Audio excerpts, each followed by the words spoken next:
Assalamualaikum warahmatullahi wabarakatuh. Hello everyone, we meet again in my video with me Fitri Ratnasari. And today I'm going to reviewing a book by Sir Conan Doyle that called Sherlock Holmes Short Stories. And this book has 38 pages. His complete name is Arthur Ignatius Conan Doyle.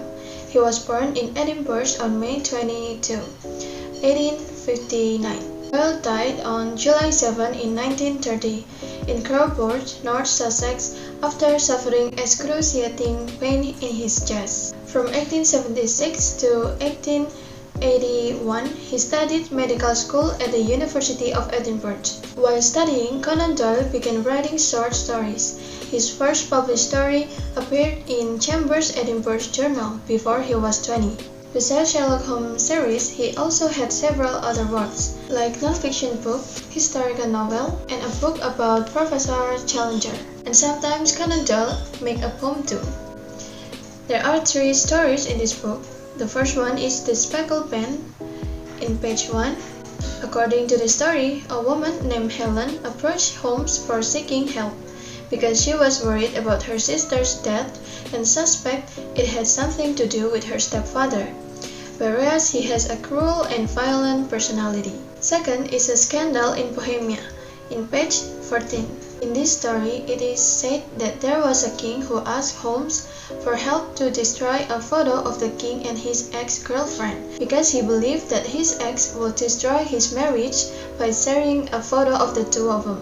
The king wants the photo gone before his wedding. And the third is The 5 Orange Pips. In this story, a young man named John Openshaw approaches Sherlock Holmes for help and advice. Both John Openshaw's uncle Elias and his father Joseph had died shortly after receiving envelopes which contained 5 orange pips.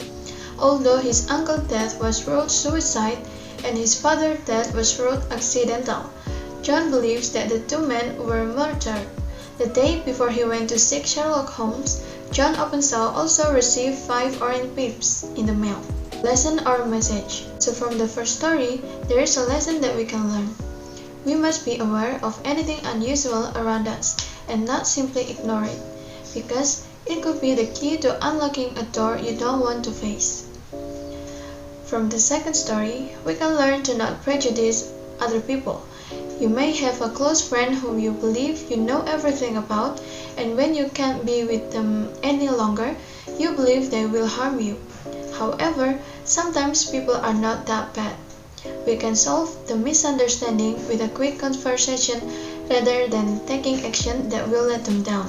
Last but not least, personally, I think it's a shame that no one believed the victim's words, which in the end led to a tragic incident similar to the previous one. Now we're moving on to the strength of the story.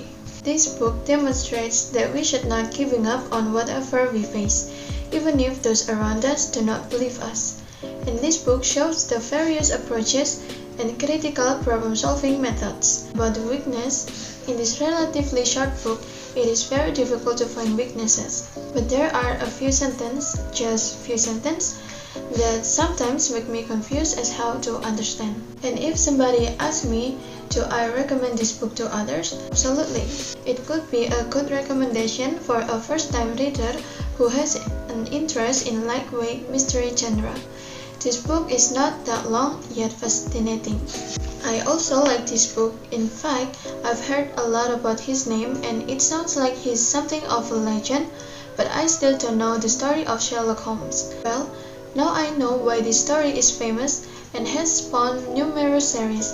It has a wonderful story about how Sherlock Holmes solves some cases. And there's a quote that I like so much in this story.